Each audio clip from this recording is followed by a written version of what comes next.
Okay, we're going to go ahead and get started. And as people join us, that's great. Um, my name is Roberta McWoods. I am a 30-year educator in the Kirkwood School District, but I actually retired 8 years ago officially from teaching. And I am currently the master mentor for teachers of color in the Kirkwood School District and also a moderator for the Kirkwood Educational Equity Speakers Series. However, we're not moderating much tonight. The focus will be on Dr. Karen Lacey Hall. The purpose of the Educational Equity Speaker Series is to provide a safe space for Kirkwood School District staff, students, and school communities to have courageous conversations around systemic racism that affects Black, Indigenous, and students of color, with the objectives of increasing equity for Black and Brown students and closing opportunity gaps. It is our hope that participants become enlightened, inspired, and more self-aware as they work to improve the lives of all students through the enhancement of social, emotional, economic, civic, and educational outcomes. Thank you for joining us tonight. I'll now turn it over to Ramona Miller. Good evening and welcome. I'm Ramona Miller. I'm the principal of Pioneer Pathways at Kirkwood High School. Tonight, I just want to go over our community agreement norms and also share with you a little information about what active listening looks like. The format for the evening is we will have a presentation that will last about 30 minutes, maybe a little over. And then after that, we will have an opportunity for question and answers. We do ask as a part of our norms that you listen for understanding. That is what this journey is about. And we ask that you definitely honor that. Allow yourself to experience discomfort. Expect and accept non closure. We may leave the evening without closure, and that probably will happen. So be prepared to accept that. Speak your truth as we are listening tonight and as you have your questions. Please feel free to share questions that you have with us.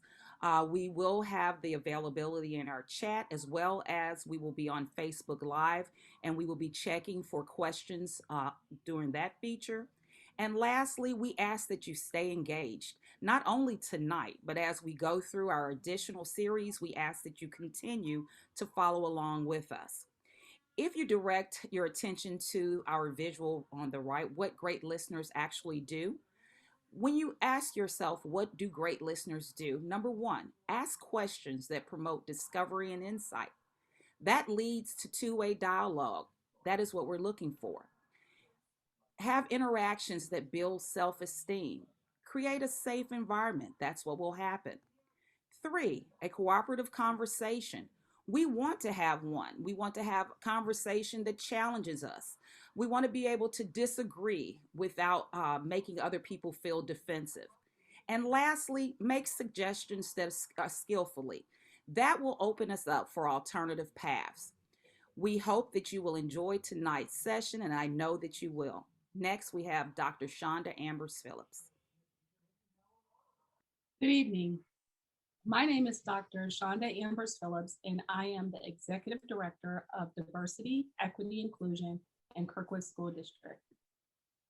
One of my responsibilities is to facilitate the Educational Equity Task Force, which convened in 2015 in the spring, which was directed by the Board of Education to study and to eliminate the opportunity gap among our white and our Black students in Kirkwood School District. We realize that this work encompasses so much more than just test scores, and we refuse to see our students through a deficit lens. So the Educational Equity Task Force set out to identify all of the areas which impact student success. Kirkwood School District must lead with high quality education rather than programs or interventions which merely label or situate the student as the problem. So we know that outcomes are important, but the lived experiences of our students, our families, and our staff are more important. So the task force generated 65 initial action steps to eliminate our opportunity gaps. And those action steps fell into these 7 different categories or themes that you see before you. For the sake of time, I won't read those, but I just want to point out number 1. We will learn from others. This is really the spirit and the intention of the Kirkwood Educational Equity Speaker Series. We know that we must change some of our mindsets. We must also change our behaviors, our policies, and our practices that close doors on many students. It might perpetuate some of our inequities and deny access to true inclusion to education for all of our students. I am so honored to introduce Dr. Karen Hall as our first keynote speaker for the KEYS 21-22 school year. She's a friend not only to Kirkwood School District, but also to the members of this panel. Dr. Hall is an accomplished educational consultant, a university professor, a Department of Education regional supervisor with extensive experience educating, advocating, and guiding action-focused conversations centered around theory, practice, and the business of equity-focused leadership. Her full bio is actually located on the district's website under the Equity tab, where we will be posting again the video from today. So it is with great pleasure that I present our speaker and our friend for the evening, Dr. Karen Hall. Well, thank you so much. What a lovely introduction. So pause just a moment and I will pull up my presentation.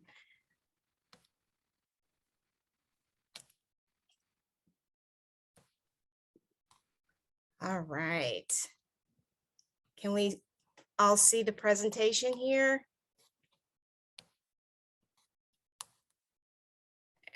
Yes, we can see it. Okay. All right, outstanding. All set up. So thank you, Keys, for this invite and presentation.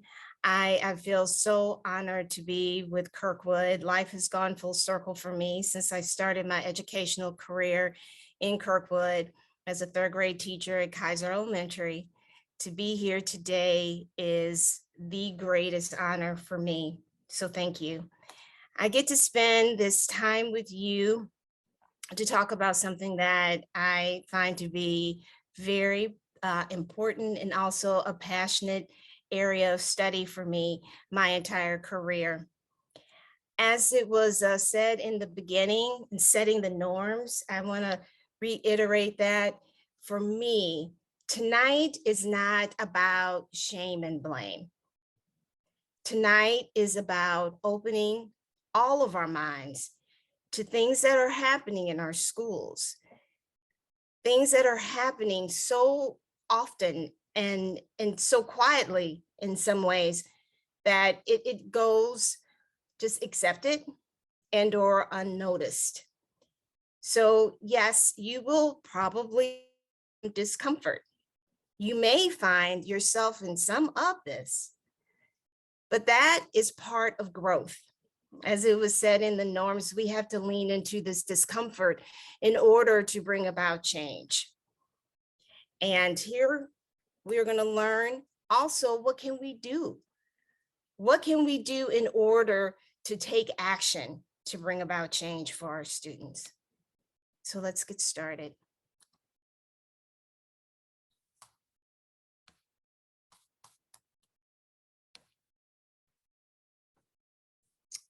So with this, I want everyone to think about their commitment, if they have the will, the skill, and the knowledge, to have the perseverance to do what's best for all kids, but in particular, our African American students. We will be talking about racial disparities, but in particular about African American students and talking about educational equity around race. And it is such a complicated issue when we talk about race, but I wanted to focus on our African American students in particular for our time together. So, does it matter? Why does race even come up in the equation? The first thing that we have to do when we begin to unpack the complexities of race, we have to do what I like to call name it in order to tame it. Essentially, that means we have to acknowledge the fact that race is important. Race is a major part of how people are treated, how they're treated and they receive privilege, live in a privileged experience, or they have been denied certain experiences. How does this impact our students in the classroom? How does it impact the way students are learning? We have to be real that people have been sorted and divided because of the way that they look and are determined what they consider as their race. So we have to get real about how it is impacting our community and how it's impacting our classrooms and our students. We want to make sure that every student has the opportunity to be their very best. And we have to begin to ask some hard questions of ourselves. So, yes, issues of race and racism occur in schools. And what does that look like? Well, as I said in my entry remarks, it can be something that we really don't notice because it becomes so accepted in how we view certain groups of kids. And here there is that level of frustration that we experience to just give some explanation as why these disparities happen. And again, this can be uncomfortable because you may have engaged personally in these conversations, or you may have overheard it and you began to believe it. So, for example, external factors such as socioeconomic disparities, saying that a child is from poverty, that they can't learn. Saying that Black communities are missing traditional virtues and work ethics, saying that they're lazy, they're living off of welfare, they are criminals or drug dealers, drug addicts. That's why a student couldn't learn. It's coming from their environment and they can't learn because of their community and their family. And lastly, there's educational disparities because just genetically there is deficiency. Maybe thinking that African-American students just don't learn as well as white students. Those are difficult things to hear. But have you heard that before? So that is a racial bias, and that is racism. And these things play out in policies. This plays out in how children are educated. And as I said before, we need to name these things in order to tame it. We need to start asking difficult questions about our practices and our attitudes towards certain groups of children. So how does this even manifest itself when we talk about structural racism? So with education, if we demonstrate these behaviors and it impacts kids year after year, generation after generation, it has an impact. If you look at this cycle, if you go from the graduation cap and go to the left, you see this cycle. You know, if you are graduating and you're reading on a third grade level, which should never happen, but we know in some places this does, it impacts your employment. And then your employment impacts your housing. And then this housing is that whole concept of the lucky zip codes. All of this will impact what opportunities and access to resources that you have. Educational system has a huge part of impacting generations of people. So we have to know our history about the struggle of inequalities and disparities that have happened.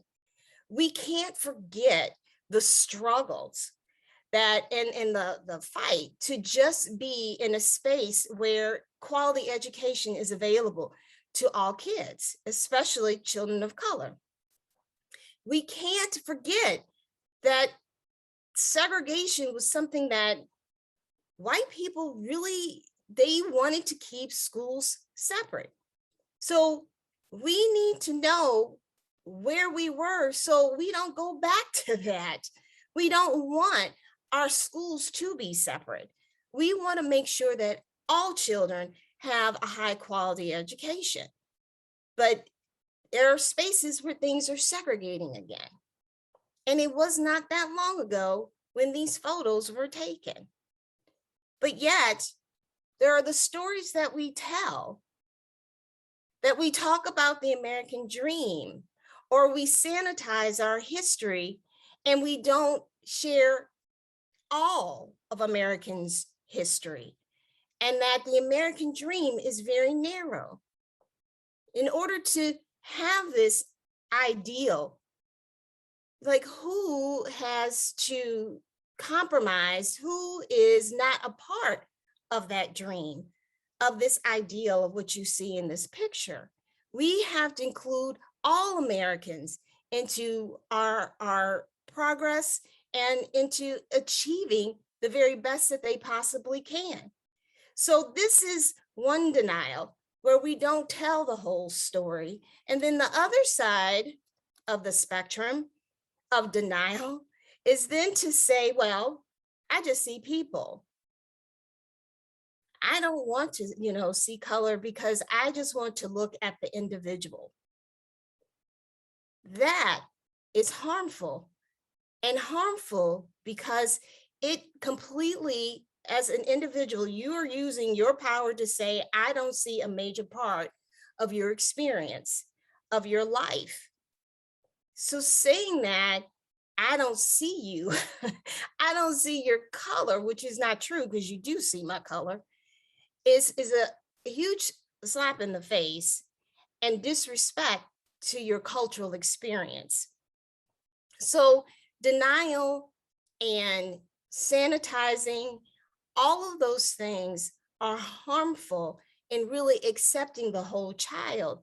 And then it's harmful for individuals with that mindset, because then we cannot get through any of the biases that are there about certain groups of people.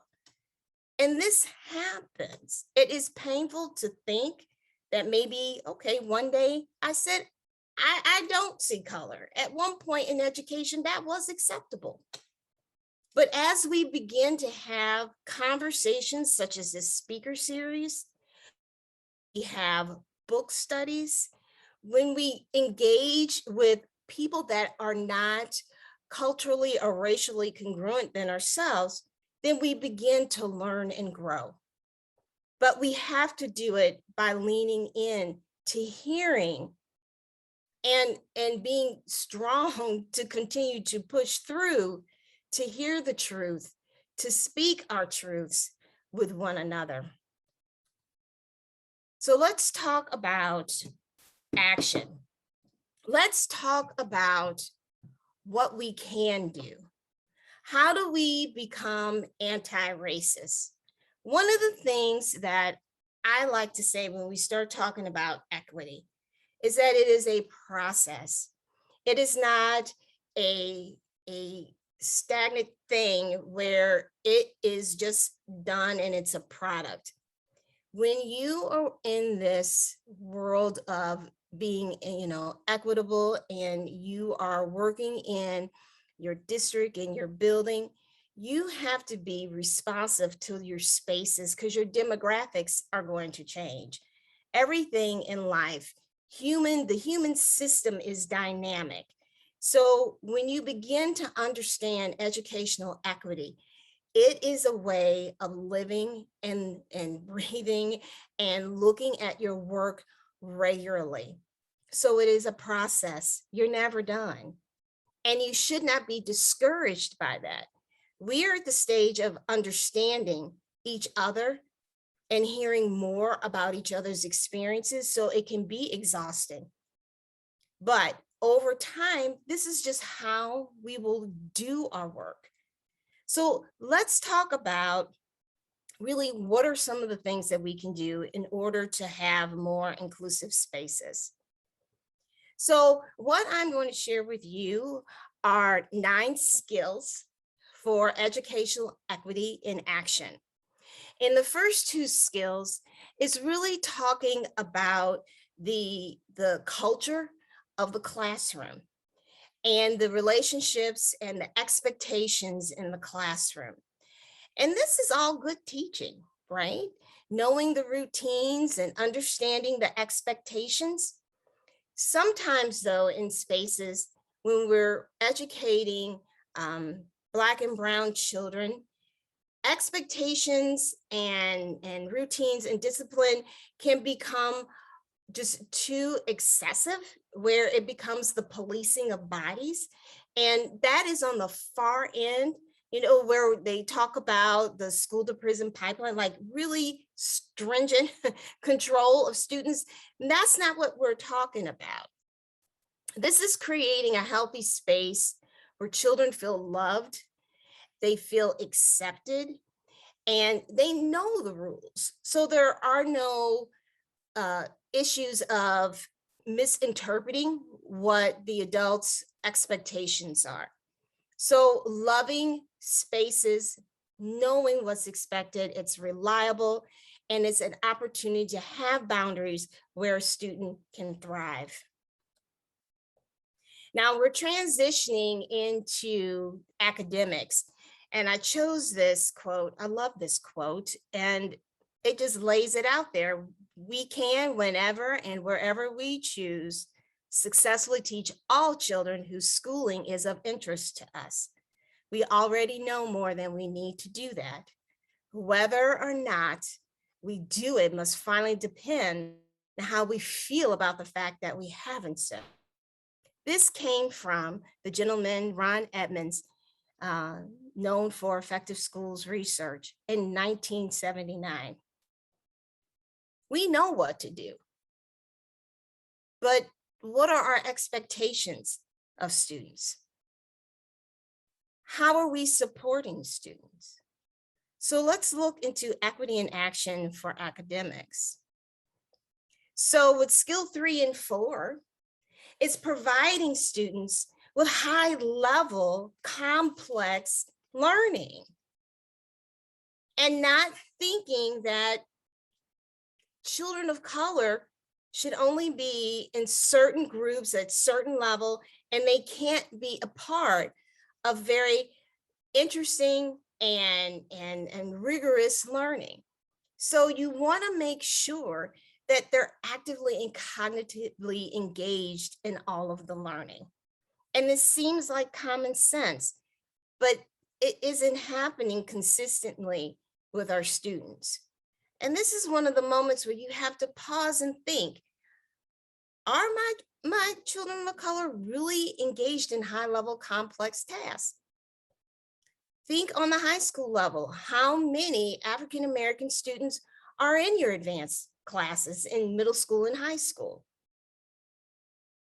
So that's part of the equity work, when you have to ask yourselves these really hard questions and look at patterns.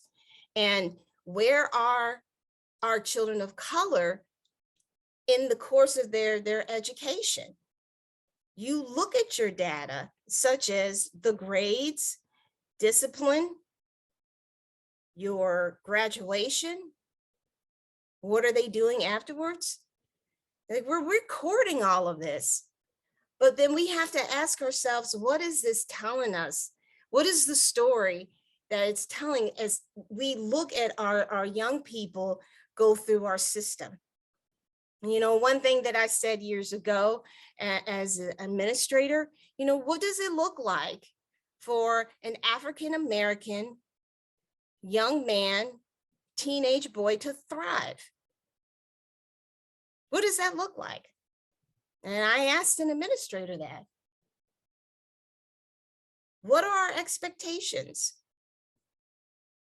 Is it just not to have discipline referrals? What kind of grades? So these are the things, when we begin to be active with educational equity, we have to look at these things and challenge ourselves with our understandings. So moving on, extending student learning through teacher to student and student to student discussion, which again allows, especially in the younger grades, to engage in more of a rich dialogue and increase vocabulary.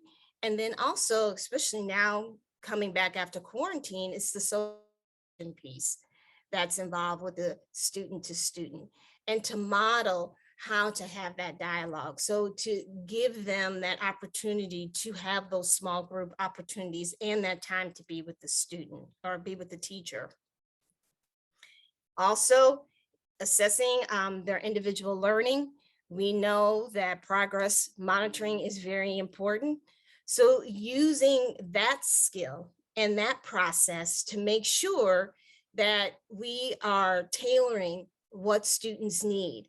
And then also not getting them stuck in a place in a destination, but to really always provide them rigorous instruction and to move them forward, which leads us to differentiating instruction to meet their individual student needs.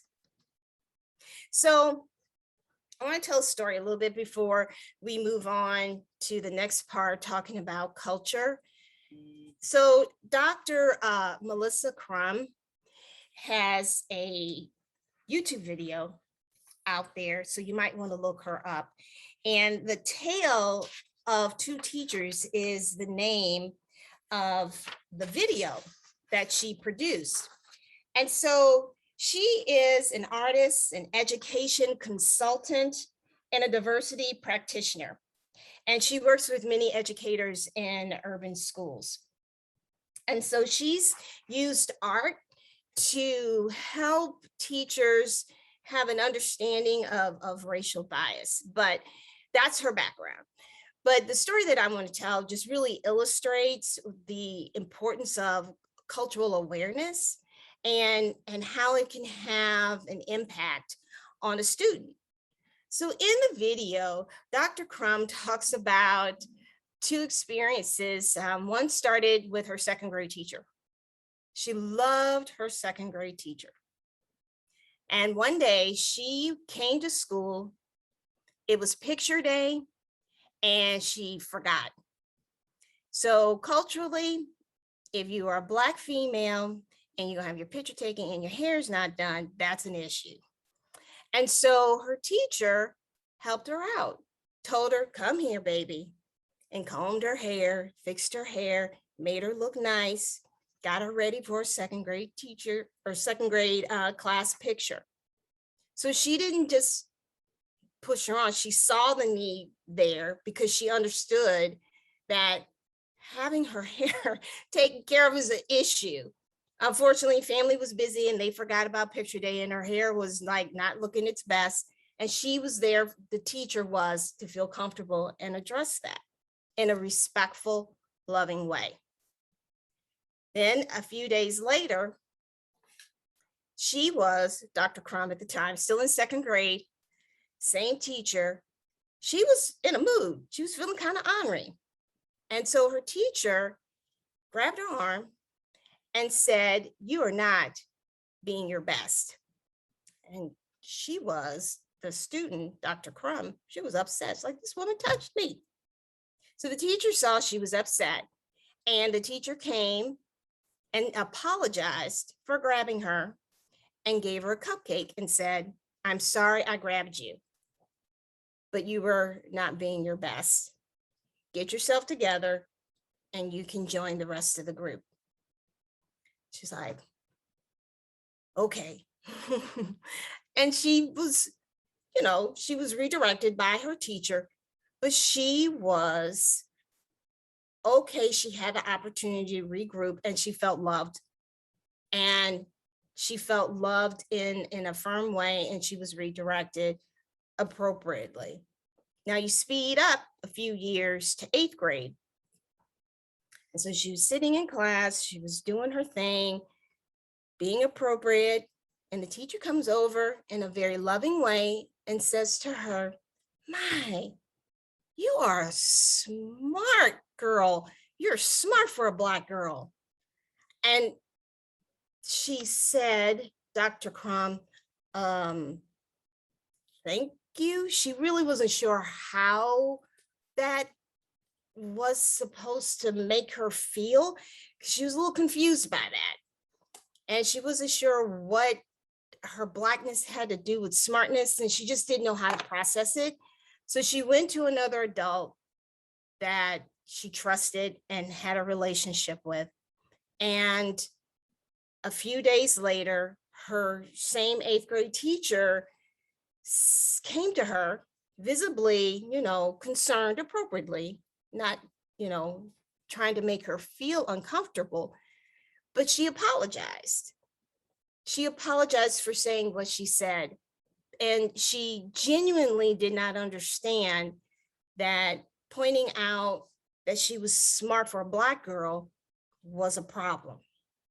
Genuinely did not.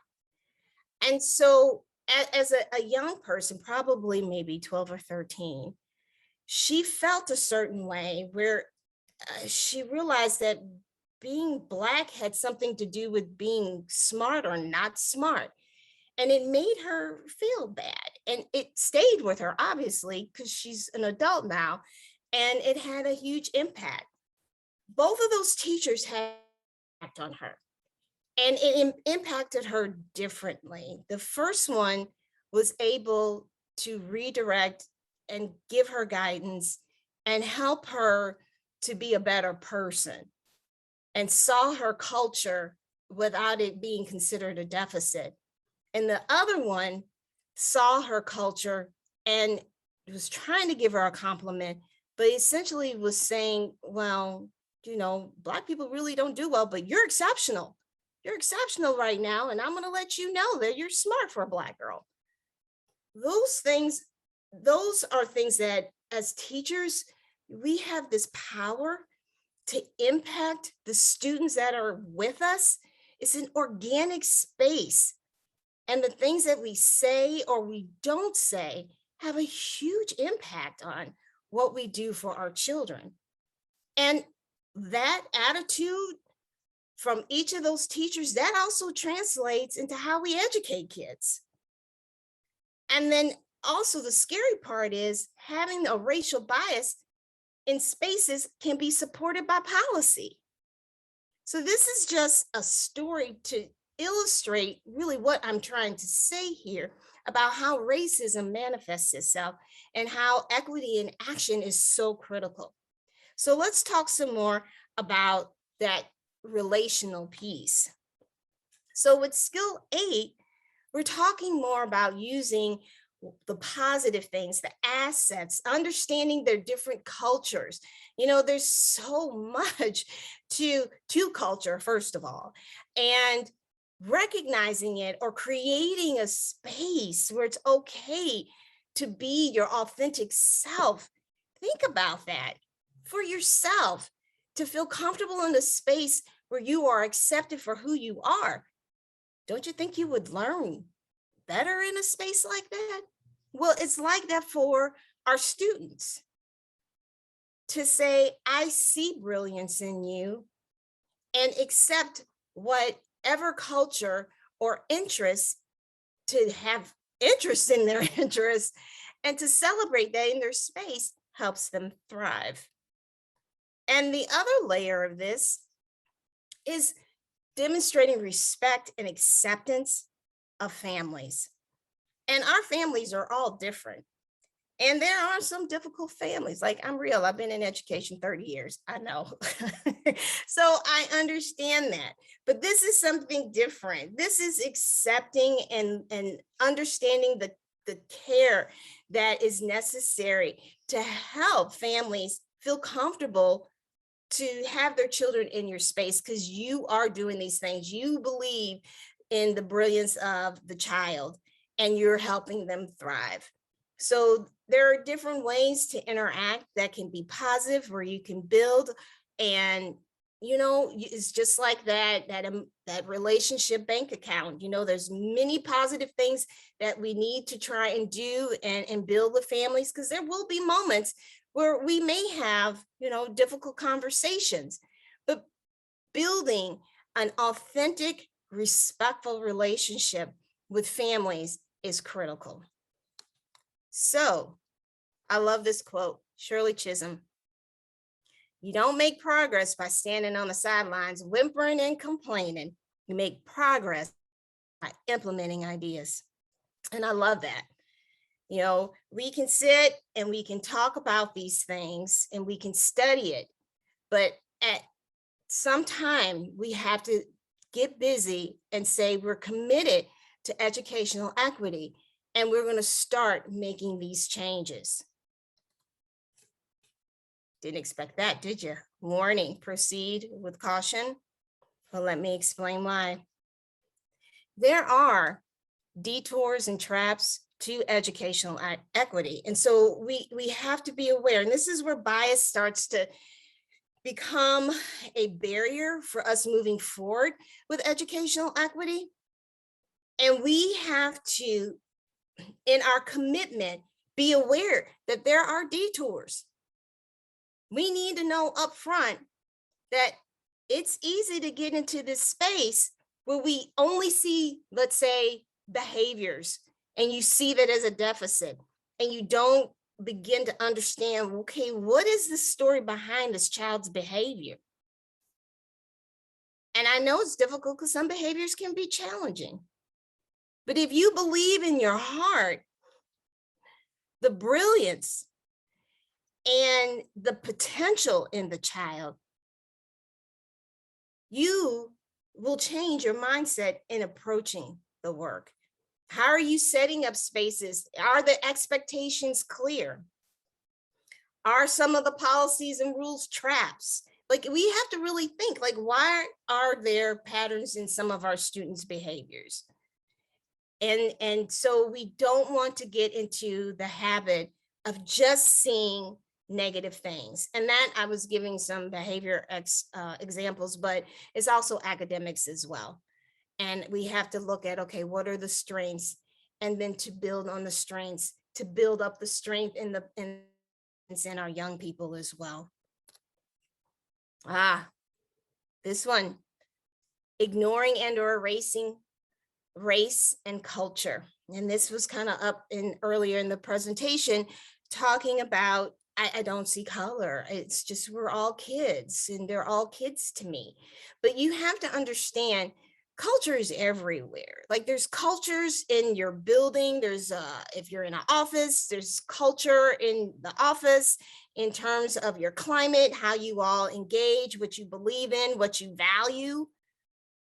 So acting like our kids don't have that, and that is a major part of themselves, is so detrimental to our kids. So thinking about educational equity and not really embracing the beauty of the diversity of our children is harmful to everyone. We don't want to do this. And first thing off, and if you don't know, if you don't understand, start to ask questions, because I know students would love to share some of the rituals and some of the practices and things that they value in their families. Give them the opportunity to celebrate so we all can learn. So this is important. Let's not ignore or erase the race and culture of our kids. Excuses, rationalizing bad behavior and unsuccessful and just say, hey, didn't work. Oh, well. So, and that's part of what I was saying before. Equity is a process and not a product. It's an ongoing way in how we are looking at our work to ensure that every student has access to the opportunities and resources that we have. You know, we have to ask ourselves these hard questions. Is this working? We can't blame our students for things that aren't working, because we're the adults and we're setting up these spaces for our students. So if it doesn't work, we need to change it. And we need to calibrate our spaces to the students that we serve. And we have to be real about who we are serving. Are they thriving? Do you know what that looks like to thrive? So we have to stretch ourselves. And I know that can be challenging, but really This is how we should meet the needs of our kids. If it doesn't work, then we need to change it. And this is related to that. Norming the negative. Creating these spaces where failure is just the norm and we can't do anything about it. We don't want to get caught up in a space and a culture where we're just like, oh, well, and that's being apathetic. But we don't want to get caught up in that. And you know what? It can happen because it can be very challenging. And I understand that. But it's a trap and a detour. And we have to be cognizant of that that's possible. And we have to check ourselves because we don't want to fall back into old ways of the way we were behaving before. You know, one of the examples that I always like to give is kind of like when you exercise. And if you haven't exercised in a long time, your body's pretty sore the next couple of days. You didn't know you had muscles in certain spaces. So equity is the same way. When you begin to ask hard questions of yourself, of your procedures and policies, when you begin to say, who does this benefit now? Is this for the adults? Or is this really for kids? That's achy muscles, right? That's discomfort, but that's the beginning of growth. That's healthy. And then what do they say? When you need to exercise, you got to keep moving. And this is the same way. We have to keep moving. We have to be cognizant of these 4 equity traps that exist. It does. You know, that's part of the process, and that there are detours. This is our journey. But we have to be realistic and we have to rely on one another in order to do this work, to do what's best for children. So I have talked about the classroom in terms of culture and climate and academics, and how there can be traps and pitfalls and detours with doing this work. But truly, this slide here is extremely important. And I use this often with my students. You need to know your why. Why is this journey important to you? Why are you doing it? Why do you care? In order to know your why, and if it is impactful for you, you'll figure out how to do it. Because there will be hard times. I am not saying that this is an easy thing. This work together is difficult and it can be messy. That's just the nature of the work. But we believe in what's best truly for humanity, for each other. So this work is not only academic, and in preparing and like everything that I shared with you, it's about self and changing yourself personally, and get oriented with your why and get really clear. And always go back to that, because you can do this when you deeply believe why and understand why you're doing what you're doing in this world around educational equity. And lastly, we can't continue to be silent. We have to lean into the discomfort. We need to hear from those who don't look like us. We have to move forward together, but being silent is not the answer. We can't do it anymore. We have to listen. We have to practice. We have to grow and move together. This is the work. Know your why. Know why this is best for kids, and know you're on a journey. It's a new way of thinking. This is not impossible. It's not easy. It can be hard.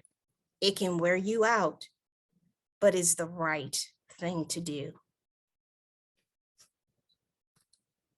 Ladies and gentlemen, thank you very much for this opportunity. This concludes my presentation with you tonight. Thank you very much.